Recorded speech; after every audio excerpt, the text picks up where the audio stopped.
اعوذ باللہ من الشیطان الرجیم بسم اللہ الرحمن الرحیم واتل علیہم نبأ ابنی آدم بالحق اذ قربا قربانا فتقبل من احدہما ولم يتقبل من الآخر قال لأقتلنک قال انما يتقبل اللہ من المتقین۔ سورۃ المائدہ آیت نمبر 27۔ اللہ رب العزت نے حکم دیا کہ حضرت آدم علیہ السلام کے دونوں بیٹوں کا واقعہ بیان کرو۔ ان دونوں نے قربانی دی، حابیل نے بھی اور قابیل نے بھی۔ حابیل کی قربانی قبول ہوئی اور قابیل کی قربانی قبول نہ ہوئی تو قابیل نے حابیل سے کہا میں تجھے قتل کر دوں گا۔ حابیل نے کہا اللہ تعالیٰ اس کی قربانی قبول کرتا ہے جو متقی ہے۔ خیر، اس آیت میں اللہ تعالیٰ نے قربانی کا ذکر کیا ہے۔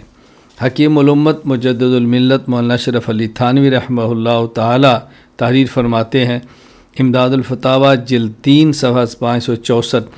حضرت آدم علیہ السلام کے بیٹوں حابیل اور قابیل کا قصہ قرآن شریف میں مذکور ہے کہ حابیل نے قربانی کی تھی اور اللہ کے ہاں مقبول ہوئی تھی، اور وہ جانور ان کی قربانی کا اونٹ تھا یا مینڈا، دونوں قسم کی روایات موجود ہیں۔